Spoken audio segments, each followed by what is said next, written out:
উফ, এবার বের কর তো হতচ্ছাড়া, চিড়ে যাচ্ছে তো। কতবার বলেছি একটু তেল দিয়ে নে। আমার তো বয়স হয়েছে নাকি, তোর মা দেখে ফেললে সমস্যা হবে। আরে তুমি চিন্তা করো না, আমি মাকেও ম্যানেজ করে নেব।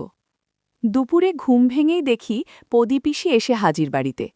মায়ের নাম ঋন্ময়ী, আর সন্তু কাকিমার নাম কেন সন্তু কাকিমা আমি জানি না। মা আমার বরাবরের লোভী। বয়স ৪৫ হলেও লোভ যেন চোখে মুখে লেগেই আছে। একটু অগোছালো করেল শাড়ি পরে, তাও ঘরের কাজ করার সময় হাঁটু অবধি গুটিয়ে গুজে নেয়। বাড়ির আরেক অতিথি সন্তু কাকিমা, বেশ চালাক মহিলা, আসলে এখনও ইয়াং টাইপের। ছেলে মেয়ে হয়নি বলে কাকাও আমার বোকাশোকা। এমন সুন্দরী কাকিকে সুখী রাখতে পারে না, তেমনটাই আমার বিশ্বাস। পদীপিসি মায়েরই বয়সী। স্বামী বার্মায় সেনা ছাউনিতে ছিল, যুদ্ধে সেখানেই পরলোক গমন করে। তারপর এক মেয়ে নিয়েছিল মায়ানমারে। সে হবে ১৯৮৫-র কথা। এক মেয়ে স্থানীয় অবাঙালিকে বিয়ে করে বার্মার হয়ে গেছে আজীবন। ৩ কুলে কেউ নেই। পদীপিসি আমার খুব ভালো লাগে, তার দিকে তাকালে মন জুড়িয়ে যায়। পদীপিসিকে দেখে আনন্দ আমার কম হল না। একে তো বিধবা, আর ওপর আবার একটু স্বাস্থ্যবান। ইউনিভার্সিটি থেকে পড়া শেষ করে মাস ৩ হলো বসে আছি বাড়িতে। মা কাকিমাদের কাছাকাছি থেকে আমার ওজন ৭৬ কেজি থেকে ওজন ৭২ কেজিতে দাঁড়িয়েছে। কিন্তু লক্ষ্য আমার সন্তু কাকিমার দিকে। গভীর জলের মাছ, চারা খায় কিন্তু বড়শি খায় না। তার ওপর পদীপিসি, এ যেন একের ভিতর দুই। কলের জল তোলা, কাপড় কাচা, এসব হর হামেশাই দেখি আমি। ঝুনু আমার ছোট বোন। রাগ হয় যখন ঝুনুকে নিয়ে দাবা খেলতে বসে সন্তু কাকিমা। ঝুনু আঁচল অগোছালো করলেই সন্তু কাকিমা দ্রুত ঠিক করে নেয়, তাই সন্তু কাকিমাকে ডাকবার সুযোগ হয় না। শেষে জেদ করে ৯০০ টাকা দিয়ে পেরিস্কোপ কিনে নিয়ে আসলাম। আমাদের পায়খানার দেয়ালের ওপরের টালিতে ফাঁকা আছে, সেখানে পেরিস্কোপ রাখলে পাশের বাথরুমে সবকিছু দেখা যায়। এ আমারই আবিষ্কার। কলম্বাস বেঁচে থাকলে আমার পায়ের ধুলো নিয়ে যেত আমার বাড়িতে এসে। গল্পের শুরু পদীপিসির বার্মা থেকে আনা একটা টিনের বাক্স নিয়ে। মার শুধু দিনরাত চিন্তা, অনেক টাকা আছে বুঝি সেই বাক্সে। সেই বাক্স এক মুহূর্তের জন্য হাতছাড়া করে না পদীপিসি। গরিব মধ্যবিত্ত পরিবার আমাদের। বাবা কর্পোরেশনের কেরানি। দিদিকে বিয়ে দিয়েই অর্থশূন্য। সংসারে তাই খিটিরমিটির লেগেই থাকত। তার উপর পদীপিসি মাথায় চেপে বসে বাবার চাপ বাড়িয়েই দিল। খুব চেষ্টা করছি ব্যাংক বা রেলে যদি একটা চাকরি লাগিয়ে দেয়া যায়। চাকরি তো মুখের কথা নয়। মাসে ২০০০ টাকা করে পদীপিসি বাবাকে দেবেন, তার খরচ বাবদ। কাকা প্রাইমারি কলেজে শিক্ষকতা করলেও মাইনে পান ৩ মাসে। করিমপুরে কোনো রেল যোগাযোগ নেই, যাতায়াত বাসে আর নৌকায়। জুবিলি থেকে খেয়াঘাট, আর খেয়াঘাট থেকে আরও ১ ঘণ্টার পথ। চক্রপুর স্টেশন এখন থেকে মাইল ৫। সেখান থেকে আজকাল চালু হয়েছে ম্যাজিক গাড়ি। ১২ জন বসে সে গাড়িতে। গ্রামের রাস্তায় লাফাতে লাফাতে যায় একদিক থেকে অন্যদিকে। উঠলেই ৫ টাকা ভাড়া। মোবাইলের টাওয়ার আসে গ্রামে ঠিক দুর্গাপূজার মতো, কালে ভদ্রে মাসে ২-১ দিন। তবু অ্যান্টেনা খাটিয়ে পাওয়া যায় যদি মোবাইলের সেট ভালো হয়। আমার কার্যকলাপ শুরু হলো তখনই যখন একাধারে পদীপিসি আর সন্তু কাকিমা জ্বরে কাবু। বর্ষার এই সময় রোগ যারা চেপে বসে। পদীপিসির জ্বর হলেও সন্তু কাকিমা পড়লেন নিউমোনিয়াতে। বন্ধুরা, এইসব গল্পে তেল মালিশের অনেক গল্প আছে, কিন্তু আমারটা তাদের সাথে মিল খায় না। কারণ মা কোনোদিন আমাকে বলবে না সন্তু কাকিমাকে তেল মালিশ করে দিতে। আমি ওষুধপালা নিয়ে দৌড়াদৌড়ি শুরু করলাম, কেননা ছেলে বলতে বাড়িতে আমি একা আছি। বুকে সর্দি জমে পদীপিসির যায় যায় অবস্থা। মা সন্তু কাকিমাকে আর পদীপিসিকে যত্ন আত্তি করতে লাগল। আমার ভার পড়ল শুধু খাবার খাওয়ানোর। পদীপিসিকে বাড়লে আর সন্তু কাকিমাকে মাছের স্যুপ। তারই সুবাদে আমার মনের আকাঙ্ক্ষিত সব চিন্তা উঠল নানান অভিজ্ঞতায়। মা খেচিয়ে উঠল, কখন থেকে বলছি মাছের স্যুপ গরম না খেলে ওর গলা দিয়ে নামবে না। বড় ঘরের মেয়ে, দেখিস যত্ন করে খাওয়াস, না হলে ঠাকুরপো আবার মুখ বেঁকাবে। মাথা নাড়িয়ে মাকে বললাম, উফ, তোমরা আমাকে দিয়ে এত খাটাও। আমায় শুনিয়েই মা বলল, ওহ, তোর গোতর নড়ে না, সকাল থেকে মুখের রক্ত উঠে গেল আমার, সেটা তুই দেখতে পাচ্ছিস নে? দীপক সামন্ত কি আমার জন্যে কেনা বান্দি রেখে গেছে? ওই দেখো, ওদিকে পিসির বার্লি না উবলে যায়, যাও বাবা যা। গরম স্যুপ হাতে নিয়ে বললাম, কই চামচ দিলে না, খাওয়াবো কি করে? মা বলল, টেবিলে রেখে এসেছি। সন্ত কাকিমার ঘরে ঢুকলাম। ঘরে ঢুকলেই সন্তু কাকিমার সুগন্ধে মন ভালো হয়ে গেল। ঘরে ঢুকে দেখি চিত হয়ে পড়ে আছে সন্তু কাকিমা। চেয়ে আছে, কিন্তু এতটাই দুর্বল যে সে চাওয়ায় প্রতিক্রিয়া নেই। রোজ মাছের স্যুপ খাওয়াতে হবে 1 মাস। জ্বর চলে গেলেও একই অবস্থা প্রদীপিসি আর সন্তু কাকিমার, যদিও সন্তু কাকিমার এখনও গায়ে 101 জ্বর। সন্তু কাকিমার মাথার কাছে দাঁড়িয়ে বললাম, আরে কই, ওঠো ওঠো ওঠো। নড়বার যার ক্ষমতা নেই সে উঠবে কি করে? সামান্য সাপোর্ট দিয়ে ঠেলে তুললাম বিছানা থেকে। এই সুযোগে কিছু একটা করে বসলাম আর বললাম, নাও আমি চামচে করে দিচ্ছি, পটাপট স্যুপ খেয়ে নাও। কানে কানে বললাম, প্রদীপিসি লাইনে দাঁড়িয়ে। একটু হাসবার চেষ্টা করল সন্তু কাকিমা। খাওয়ানোর ছলে ইচ্ছা করে স্যুপ জামায় ফেলতাম, যাতে মোছার সুযোগ পায়। বন্ধুরা, তোমরা বুঝেছ তো কি বলতে চাচ্ছি? পেতামও সে সুযোগ, সময় বিশেষে। যেদিন সুযোগ হতো না সেদিন চেষ্টা করতাম প্রদীপিসির ওপর আমার যত সব জাদু তন্ত্র মন্ত্র। বেশ চলছিল, কারোরই ঠিক হবার নাম নেই। আসলে বাবার সে সামর্থ্য ছিল না যে দামি ডাক্তার, দামি ওষুধ কিনে দুজনের সেবা করবেন। আর আমার কাকুর মাথাও তো প্রখর নয়, ধর্মভীরু মানুষটা পূজা পাঠ করেই কাটিয়ে দিছিল দিন। আমিও দুজনের সাথে ছলে বলে কৌশলে সেবা করতাম। অসুস্থ হয়ে থাকলে কোনো মানুষের সাথে সত্যি দুষ্টুমি করা যায় না।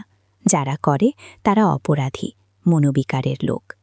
আমি পারছিলাম না। আমাদেরই পুরনো ডাক্তার এসে দেখলেন দুজনকে। খুব সামান্য উন্নতি ঠাকুরজি, আজ 7 দিন হল, আর 2 দিন দেখুন, না হলে কিন্তু দুজনকেই হাসপাতালে ভর্তি করতে হবে। আচ্ছা ঠাকুরজি, আজ পারলে দুজনের বিছানা পাল্টে দুজনকে স্নান করিয়ে দিন দেখি। মানে গা কম্পেশ করে ভালো করে মাথা ধুয়ে দেবেন। এই পটল, এসব তো তুমিও পারো, মাকে এত খাটানোর মানে হয়? বাড়ির বিপদের সময় এসব তো তোমারই দেখে রাখা উচিত।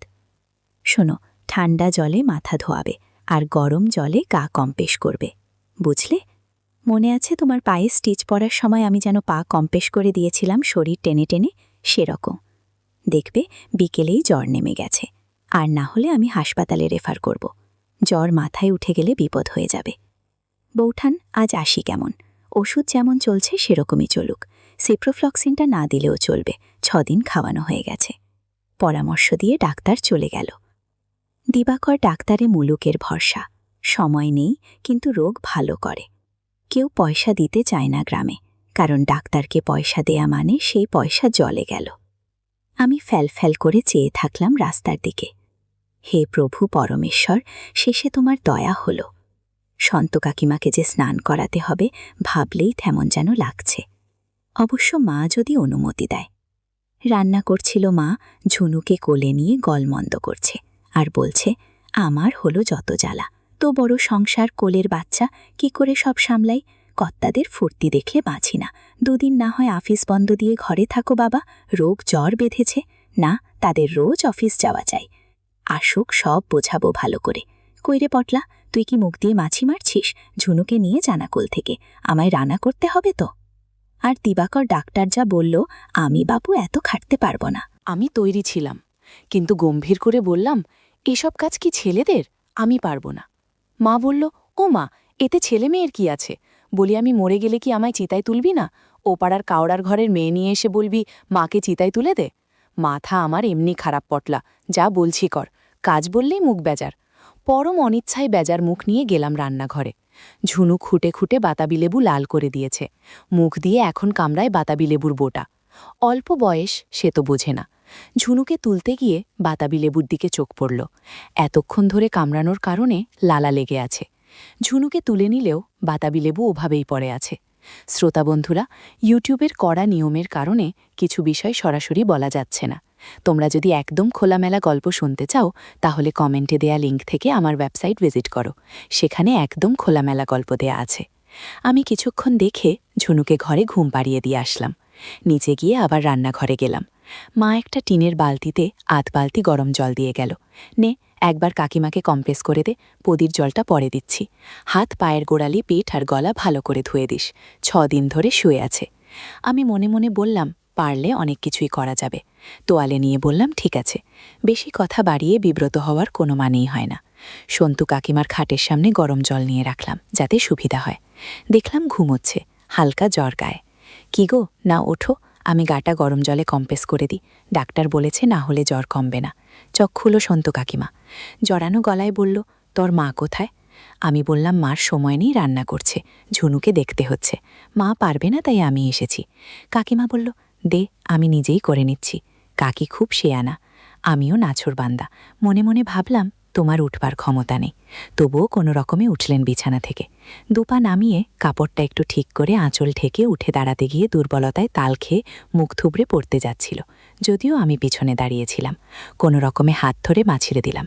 একটু বকুনির সুরে বললাম, শোনো, ঠিক হয়ে গেলে যা ইচ্ছা করো, যতদিন ঠিক না হচ্ছ যা বলছি করে যাও, বুঝলে? আমাকে পদিপিসিকেও স্নান করতে হবে। মনে মনে বুঝে গেলেন যে আমার সাহায্য ছাড়া গা কম্প্রেস করা তার দ্বারা হবে না। দুর্বলতায় মাথা টাল খাচ্ছে। আমিও বললাম, তুমি বসো তো চুপ করে, আমায় আমার কাজ করতে দাও, না হলে মাকে বলবো তুমি করতে দিচ্ছ না। কাকিমা খাঁচায় হাত দিয়ে ধরে বসে কোকাতে লাগলো দুর্বলতায়। তোয়ালে গরম জলে ভিজিয়ে প্রথমে পা দুটো ভালো করে কম্প্রেস করলাম। বললাম, এই যে হাঁটু অবধি ফ্রি গুটিয়ে নাও দেখি। কাকিমাও যেন বাধ্য মেয়ের মতো শাড়ি গুটিয়ে নিল। তোয়ালের গরম ভাপের জন্য আরাম লাগছিল কাকিমার। কাকিমার পা দেখে খুব ভালো লাগলো, একদম মসৃণ পা। খেয়াল দুহাত দিয়ে শাড়ি চেপে রেখেছে কাকিমা। যাই হোক, তবুও সুযোগ আসবে, আমিও ছাড়ব না আজ। বেশি কিছু বললে মাকে ডাকব। বলতে না বলতেই মা এসে হাজির। আমিও সুযোগ বুঝে বললাম, দেখো না মা, কাকিমা ভালো করে সেবা করতে দিচ্ছে না। মার আগের মাথায় কয়েকটা কথা শুনিয়ে দিল। অমনি কাকিকা একটু ইতস্তত হয়ে বলল, যা করার কর। আমি তোয়ালে ভালোভাবে গরম পানিতে ধুয়ে কাকিমার হাত পা মুছে দিলাম।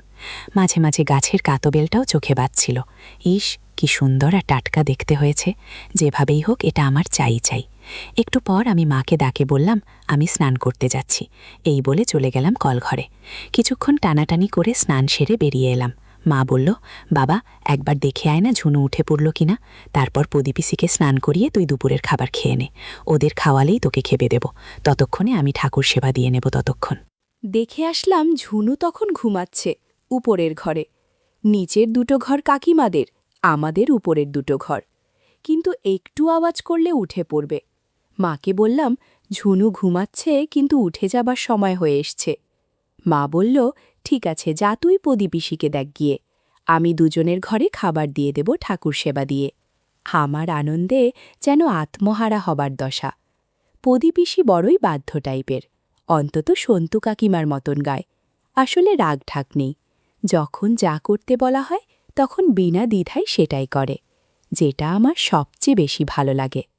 কোনো কিছু না ভেবেই ভুলে গেলাম পদিপিসির ঘরে। মার কথা মনে পড়ল।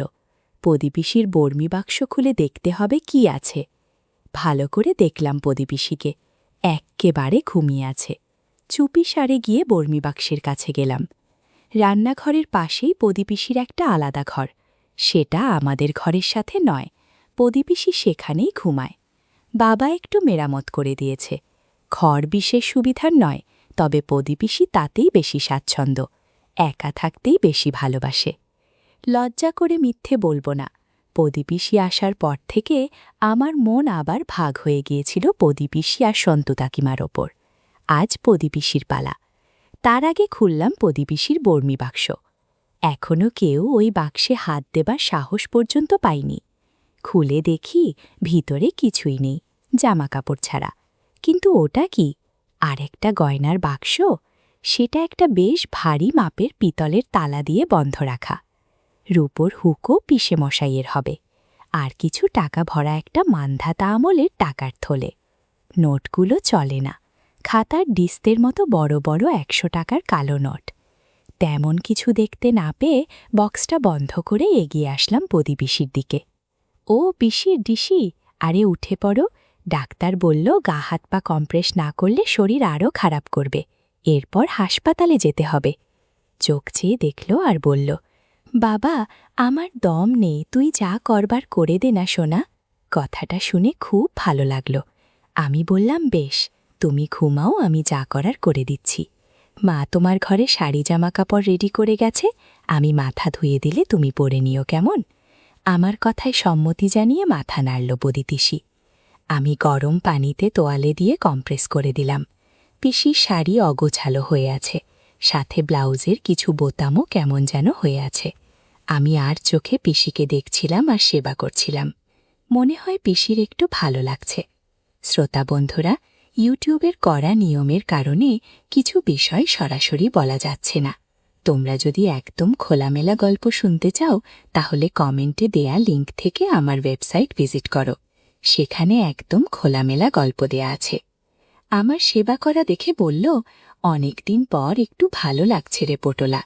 সেই যে কবে বিধবা হয়েছি তারপর থেকে একা পড়ে আছি। তুই ভালো করে তেল মাখিয়ে নে, না হলে খসখসা ভাবটা যাবে না। পিসির কথা মতো আমি ঠিক সেভাবেই সেবা যত্ন করলাম। মিনিট ২০ পর স্বাভাবিক হলাম মা এসে পড়ল বলে। যাওয়ার সময় বললাম, পিসি রোজ আসবো এখানে, তবে একটা কাজ করে দিতে হবে। পিসি লজ্জায় আঁচলের ঘোমটা কেটে বলল, যা, দুষ্টু ছেলে কোথাকার। আমি বললাম, দুষ্টু? হ্যাঁ, তাই তো দেখলাম। তুমি আর চোখে দেখছিলে পুরোটা গেছে কিনা। পিসি লজ্জা পেয়ে বলল, চুপ কর ছোকরা, এখন বল কি সাহায্য করতে হবে। আমি বললাম, শোনো না, কিছু জোগাড় লাগলো সন্তু কাকিমাকে যদি ম্যানেজ করে দেয়া যায় তাহলে ভালোই হতো। পিসি বলল, সে আমি তোর ছোকছোকানি দেখেই বুঝেছি, দাঁড়া তোর বাবা আসুক। আমি বললাম, ওরকম করছো কেন? মা আসবে বলে না তাড়াতাড়ি করতে হলো। পিসি বলল, এই যা তো। আমি বললাম, দেখো যাচ্ছি, তুমি বুদ্ধি বার করো। এমন সময় মা চেঁচালো। আমি বললাম, এই তো আসছি, তুমি দুজনকে খাবার দাও, আমি খাইয়ে নিজে খাবো। আমি দৌড়ে গেলাম মায়ের কাছে। যেতেই জিজ্ঞাসা করল, হ্যাঁ রে, কি দেখলি বাক্সে? আমি চোখ বড় বড় করে বললাম, অনেক কিছু। কি কি দেখলি? আমার দিকে তাকিয়ে তাকিয়ে লোক যেন গরম মোমের মতো গলে পড়ছে চোখ থেকে। বাড়িয়ে বললাম, সোনা দানা আরো কত কি, অনেক টাকা মা। মা বলল, তাহলে এখন থেকে খাতির করা শুরু করি, কি বল? মার চোখে শুধু অনেক টাকা, অনেক টাকা। আমি বললাম, শোনো, পদিপিসিকে কি করে খুশি করতে হয় সেটা আমার উপর ছেড়ে দাও। মা যেন আগ্রহ নিয়ে আমায় মাথায় হাত বুলিয়ে বলল, পারবি বাবা, পারবি। আমাদের সব দুঃখ দূর হয়ে যাবে না রে। আমিও বাড়িয়ে বললাম, হ্যাঁ, বাক্স ভর্তি টাকা। আমায় আদর করতে করতে মা বলল, নে বাবা নে, আজ থেকেই লেগে পড়। আমি রোজ সন্দেশ খাওয়াবো পদিকে। এখন যা সন্তুকে খাইয়ে দিয়ায়। আমিও গদগদ হয়ে চলে গেলাম সন্তু কাকিমার ঘরে। দেখি শুয়ে আছে। শাড়ি, সায়া, ব্লাউজ পরলেও অসুস্থ মানুষ ঠিকমতো পরতে পারেনি। মনে হচ্ছে একটু ভালো লাগছে। তাকিয়ে বললাম, কি এখন কেমন? নাও খেয়ে নাও, না হলে তোমার স্যুপ ঠান্ডা হয়ে যাবে। আশ্চর্য রকমভাবে দুজনের যেন ঠিক হতে শুরু করেছে।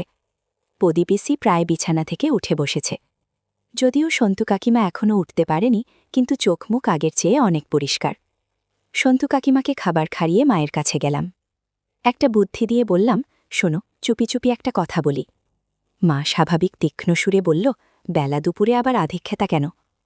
আমিও কায়দা করে মাকে বললাম, ইশারা করে পদিপিসি শুনতে পাবে। মাও এগিয়ে আসল। আমি চাল চেলে দিলাম। পদিপিসি বিধবা তো। আমার মনে হয় পদিপিসি কারো সঙ্গ যায়। মা জিজ্ঞাসা করল, তুই কি করে জানলি? আমি বললাম, আমি কি আগের মতো ছোট আছি? আমায় ইশারা করে একটু ওই রকম, মানে ছেলে মেয়ের যেমনটা হয়। তুমি চাইলে দেখাতে পারি আমি মিথ্যে বলছি না, সত্যি বলছি। মা বলল, আর যদি সত্যি না হয়? আমি বললাম, তোমার টাকার দরকার না দরকার নেই। মায়ের মুখ বদলে গেল। বেশ, আজ দেখব, যদি তুই মিথ্যে বলিস তাহলে আজ তোর এবারের শেষ দিন। আমি বললাম, যখন পদিপিসির ঘরে যাব কম্পোজ করাতে, তখন ওপাশের জানলা দিয়ে দেখো, সব দেখতে পারবে। মা বলল, ইসমা গো, আমার মরণ হয় না। তুই নিজের পিসির সাথে? আমি বললাম, তোমার পদিপিসির সম্পত্তি চাই নাকি না তাই বলো না। মা বলল, তোর বাবা যদি জানতে পারে না, সেদিন তোর শেষ দিন হবে। হে ভগবান, এ কি অনাচার! একটু পর মা জল গরম করে দিল। আমিও মাকে ফিসফিস করে বললাম, ১৫ মিনিট পরে জানলা দিয়ে দেখো, বুঝতে পারবে। মাও যেন নিষিদ্ধ দৃষ্টি দিয়ে আমার চোখের ভিতরে তাকিয়ে আমায় মেপে নিল। মাকে যখন আমার নাটকে জড়িয়ে ফেলেছি, সন্তু কাকিমাকেও কোনো রকমে ঢুকিয়ে ফেলা যাবে। সোজা গেলাম পদিপিসির ঘরে। কোনো কথা না বাড়িয়ে সেবা করতে শুরু করলাম। পিসি একটু বিরক্ত হয়ে বাধা দেবার চেষ্টা করলেও আমি পদিপিসিকে রাজি করালাম। এখন সব ঠিক আছে। আমার কথার সাথে তাল মিলাচ্ছে। শ্রোতা বন্ধুরা, ইউটিউবের কড়া নিয়মের কারণে কিছু বিষয় সরাসরি বলা যাচ্ছে না। তোমরা যদি একদম খোলামেলা গল্প শুনতে চাও তাহলে কমেন্টে দেয়া লিঙ্ক থেকে আমার ওয়েবসাইট ভিজিট করো। সেখানে একদম খোলামেলা গল্প দেয়া আছে। কিছুক্ষণ বাদেই দেখি মা জানলার পাশে এসে হাজির। এদিকে পিসি চোখ বুজে আছে, ঠিক যেমনটা আনন্দে থাকলে হয়। আমি পিসির বোঝা চোখের সুযোগ নিয়ে মাকে ভিতরে আসতে বললাম, যাতে হাতে নাতে যাতে ধরতে পারে। মার আসতে যতটুকু সময় লাগবে ততটুকুই আমার স্বাধীনতা। ক্যাচক্যাচ করে দরজা খুলে মা ঢুকল। মাকে দেখে ধরফরিয়ে উঠল প্রদীপিসি। কোনো রকমে আড়াল করল। মার দিকে তাকিয়েই অভিযোগ করতে শুরু করল, এই দেখ, তোর ছেলে রোজ আমাকে বিরক্ত করে। মানা করেছি, বলেছি তোর বাবাকে বলে দেব আজ। আমি ওর শক্তির সাথে পারিনি। মা হতভম্ব হয়ে কি বলবে, তোতলিয়ে বলল, না বদি, আমি কিছু মনে করিনি। হ্যাঁ হ্যাঁ, কি মনে করব, আমি যাই, ঝুনুর উঠবার সময় হয়ে গেল। মা যাবার আগে জাদুর লাঠির দিকে একবার তাকালো। আমি বুঝে গেছি মায়ের পছন্দ হয়েছে। এদিকে পিসি বলছে, ওরে যাসনি, শোন, তোর ছেলেকে কিছু বললি না? আমি তো তোদের কারো সামনে যেতে পারবো না লাজে। মা দরজা দিয়ে বেরিয়ে যাওয়ার আগে বলল, বলাবলির কি আছে, আমি কিছু মনে করিনি। আমি ইশারা করলাম প্রদীপিসিকে। প্রদীপিসি কপালে হাত ঠেকিয়ে বলল, এ কি দুষ্টু ছেলে রে বাবা, তোর তলে তলে এত বুদ্ধি। রান্নাঘর থেকে মা চেঁচালো, বাবা পটলা, সন্তু কাকিমাকে দেখে তুই স্নান করে নে বাবা, না হলে দেরি হয়ে যাবে কালকের মতো। আমি প্রদীপিসির দিকে তাকিয়ে বললাম, কি গো, পারবে করে নিতে? মুখ ভেঙিয়ে প্রদীপিসি দমল, যা, হাত ছাড়া আমার সামনে থেকে। এরপর কি হলো আর কিভাবে সন্তু কাকিমাকে কৌশলে রাজি করালাম তা তোমাদের আগামী পর্বে শোনাব।